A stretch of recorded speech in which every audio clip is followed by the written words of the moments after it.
Hello दोस्तों, तो आज हम अपनी सेकंड पजल करेंगे। एकदम बिगिनर लेवल जो तैयारी अभी शुरू कर रहा है उसके लिए बिल्कुल आसान तरीके से बताऊंगा। बिल्कुल सिंपल मेथड कैसे आपको पजल को अप्रोच करना है, क्योंकि वो नया बंदा होगा, उसको पता ही नहीं होगा पजल ही क्या है।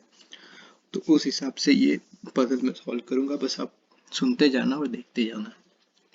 ये भी एक पजल का एक टाइप है जिसमें बताया जाता है कि 10 पीपल, आप देखें 10 people A B C D E P Q R S and T दो लाइनों पर बैठे हैं, यानी कि दो बेंचों पर बैठे हैं। ठीक है, 5 साउथ को देख रहे और 5 नॉर्थ को देखे। ठीक है, और हमको ये नहीं पता कि कौन किस में बैठा हुआ है, ए बी सी डी किस में बैठा हुआ है, पी क्यू आर एस किस में बैठा हुआ है, ये हमको नहीं पता है। ठीक है, थोड़ी सी ये हाई लेवल है पर ट्राई करते हैं।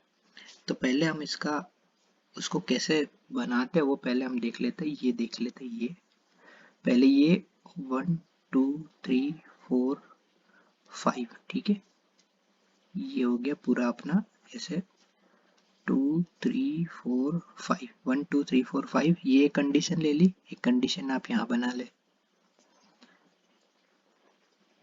1 2 3 4 5। अब यहाँ से ये ऊपर वाले साउथ को देख रहे हैं, ये वाले सारे नॉर्थ को देख रहे हैं। ठीक है, आगे क्या कह रहा है कि डी मिडल में बैठा है किसी भी एक रो पे। तो हमको पता नहीं कि डी साउथ वाली पे बैठा है या नॉर्थ वाली पे बैठा है। ठीक है, तो इस लाइन को भी हम छोड़ देंगे। चाहे तो हम कंडीशन बना के ये भी ले सकते हैं कि भाई इसमें हमने डी पे बिठा दिया। यहाँ पे एक सेकेंड, यहाँ पे हमने हल्की सी गड़बड़ कर दी है। ये एक्स्ट्रा हो गया है, इसको थोड़ा ढंग से बना देते हैं। ये हाँ, 1 2 3 1 2 3 4 और 5। ठीक है, या तो हम डी को नीचे बिठा सकते हैं या डी को ऊपर बिठा सकते हैं, लेकिन अभी हम इसको नहीं लिखते। फिर B sits opposite to the one who sits in the middle of A and C. ठीक है, थोड़ी सी ट्रिकी पजल है, लेकिन हम कैसे इसका अप्रोच करेंगे देखेंगे। सबसे पहले हम कंडीशन लिख देते हैं, ए और सी के मिडल में जो बैठा है उसके अपोजिट में कौन बैठा है, बी बैठा है। इसको अपन कंडीशन ये लिख देंगे। ठीक है, तो ए और सी के कैसे लिखा हमने, ए और सी के मिडल में जो बैठा है उसके जस्ट अपोजिट बी बैठा है। ठीक है, उसके बाद two people sit between A and P. तो यहाँ पे हम लिख देते हैं ए और पी के बीच में दो। इसका मतलब क्या है कि पी ए और सी ए की लाइन में होंगे। ठीक है, और फिर क्या है, B is to the immediate left of D. ठीक है, ये डी के इमीडिएट लेफ्ट में बी है। देखो, B is to the immediate left of D. ठीक है, ई हु फेसेस एस। तो ई को हम यहाँ लिख देते हैं, ई जो है वो एस को फेस करता है। ठीक है, sits at the farthest possible distance on the bench from R, है ना। ई जो है वो आर से सबसे ज्यादा कोई फारदेस्ट यानी सबसे मैक्सिमम डिस्टेंस क्या होगा उससे बैठता है। तो ये क्या होगा भाई, अगर आर यहाँ बैठा है तो ई यहाँ बैठा है, यानी उसके बीच में 3 बंदे होंगे। ठीक है, तो क्या आ जाएगा हमारा कि E faces S sits at the farthest distance on the bench from R. ठीक है, ए फेसेस साउथ। अब हमको सब कुछ पता चल गया कि ए कहाँ पे फेस कर रहा है। ए साउथ में कर रहा है, यानी ए पहली वाली लाइन में आ जाएगा। तो लिख देते हैं हम यहाँ पे ही कि ए साउथ में है। ठीक है, और फिर आगे की लाइन पढ़ते हैं, P and T face each other, और पी के सामने टी है। अब हम कंडीशन उठाते हैं कि हमको पी, पहली बात तो पी हम कहाँ ले सकते हैं।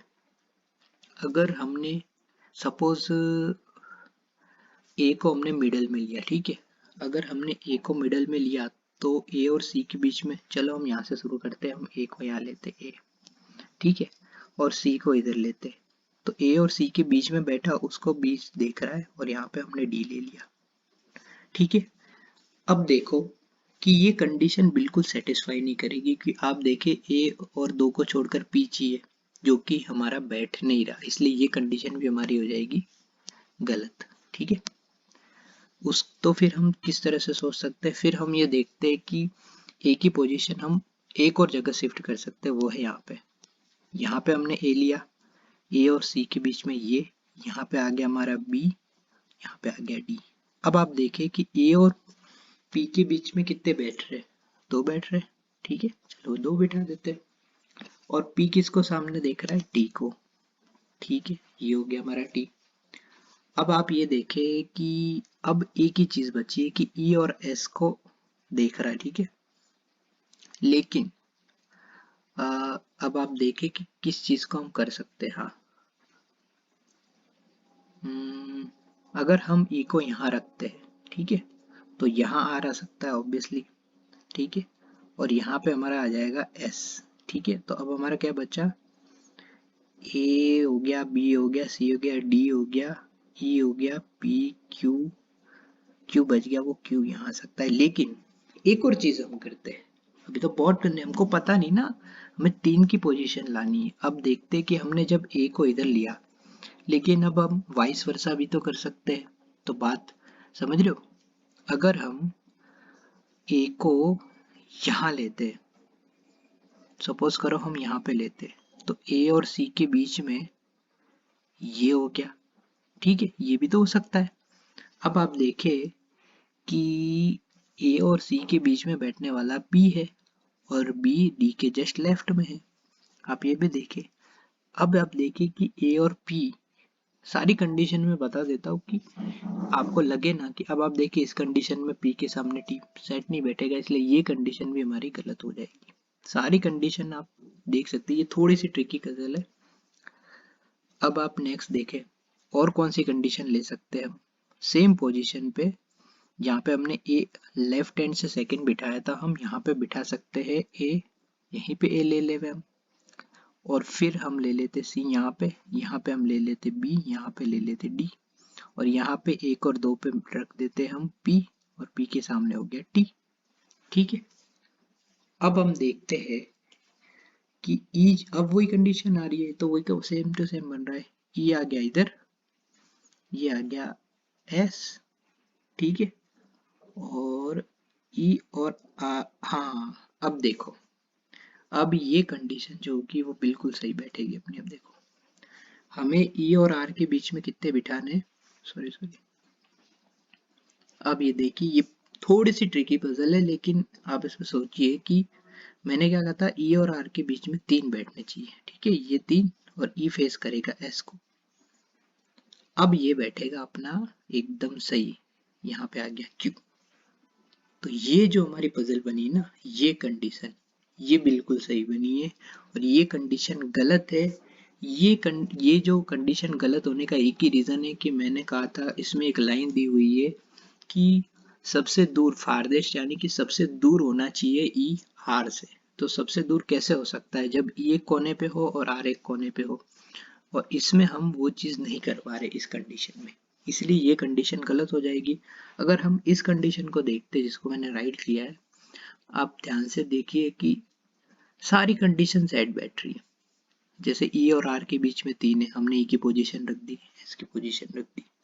तो इस तरह से थोड़ी सी ये ट्रिकी पजल थी। क्लर्क प्री में ऐसी पजल नहीं आएगी, इससे बहुत इजी आ जाएगी, और वो प्री लेवल की भी मैं करा दूंगा। ये हल्की सी ट्रिकी थी, बट ये आपके माइंड को उस तरह से ड्रेन कर देगी कि मेंस के हिसाब से आप सोच पाए पजल। ठीक है, और दूसरी पजल भी मैं लाऊंगा। तो आज के लिए इतना ही, बाकी नेक्स्ट पजल भी लाऊंगा, तो उसकी भी प्रैक्टिस करना। मिलते हैं नेक्स्ट वीडियो, और सब्सक्राइब जरूर करना।